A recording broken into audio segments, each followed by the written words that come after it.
Congressman French Hill, chairman of the House Financial Services Committee, joins us now from Capitol Hill to respond to that and a whole lot more. Congressman, it's good to see you, sir. History is littered with examples, full of examples that when you introduce price controls, you end up with restricted supply. Congressman, is this proposal going to end up any differently?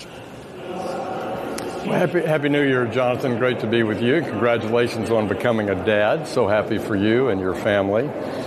Look, this proposal is a price control, and I think I've heard from Republicans in the House that they have concerns about it. What we are in agreement with President Trump on is that we want to reverse the curse of the Biden years in taxation, regulatory, and government policies.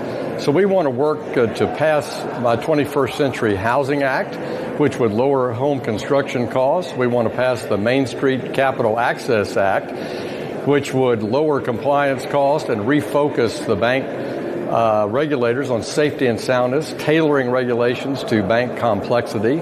And when you think about the regional banks you just talked about and the community banks, particularly those banks under $10 billion, they make 60% of the 1 to 4 family home loans in this country.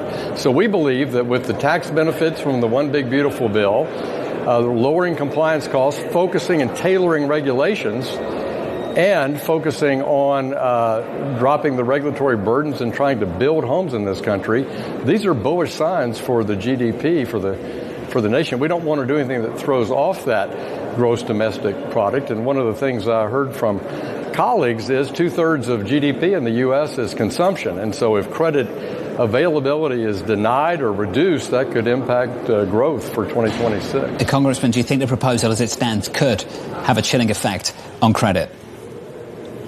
Well, I think this is what people that I've heard from in the House Republican Conference have said to me is they think, gosh, this could mean that those Americans with lower credit scores have their credit curtailed in some way, even by a temporary proposal like this.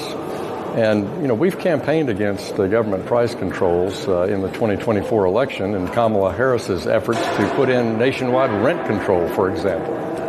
Congressman, which is why it's so curious, the president is getting on the phone with the likes of Senator Elizabeth Warren and continuously has this text exchange we've learned through Axios with Zohran Mamdani. Do you think he is moving too far to the left and almost out of where your party is?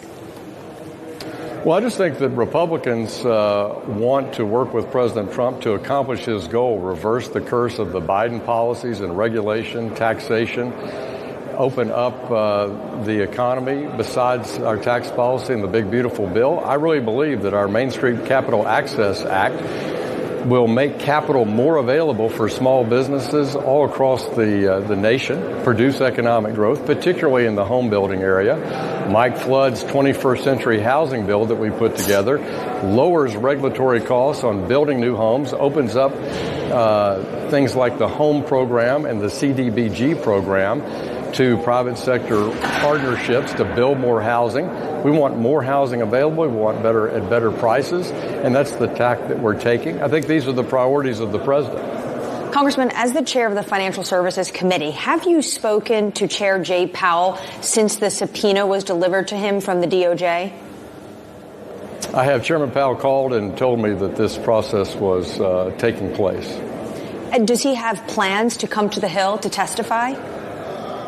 Well, we've invited the chairman to testify for his semi-annual Humphrey Hawkins testimony, and we're working out the date now. We'll do that typically in coordination both with the Fed and with the Senate Banking Committee so that we can get the Fed chairman up for his semi-annual testimony on the Hill. Congressman, do you agree with the efforts put forward by Senator Tillis talking about potentially stymieing any of the candidates that President Trump is putting forward or will put forward for the Federal Reserve until this subpoena is removed or this issue is resolved? Well, you know, my attitude about this is really simple, which is Fed independence doesn't mean the Fed's immune from criticism or governors at the Fed are immune from criticism. And if people have questions and concerns about the construction project down there, about how expensive it is to build something in Washington, D.C., how expensive it is to build something after a 40-year high in inflation from the Fed and fiscal policy mistakes made at the end of the pandemic, Those are legitimate questions. But to try to criminalize it and threaten people with a grand jury over disputes about that construction, I don't agree with that.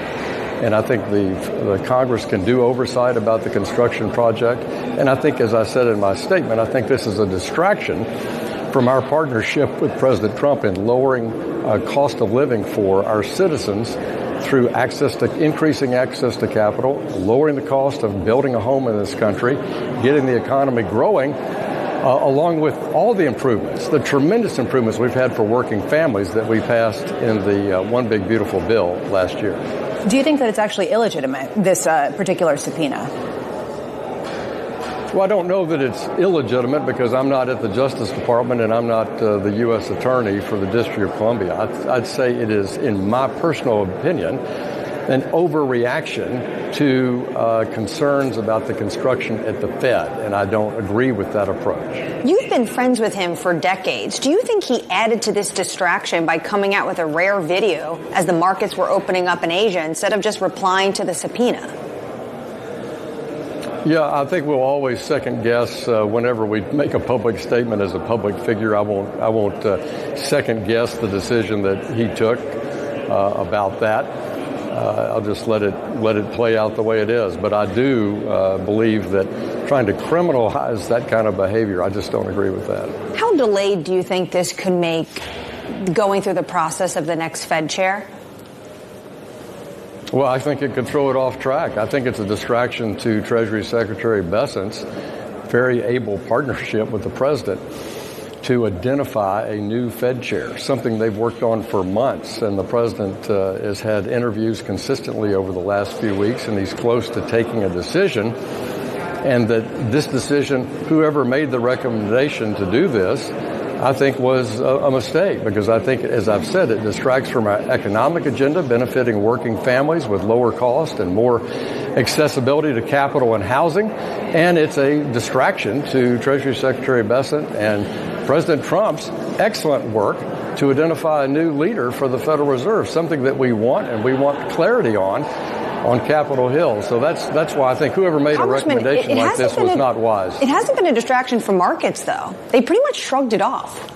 Do you think the markets don't view this as real threat to independence?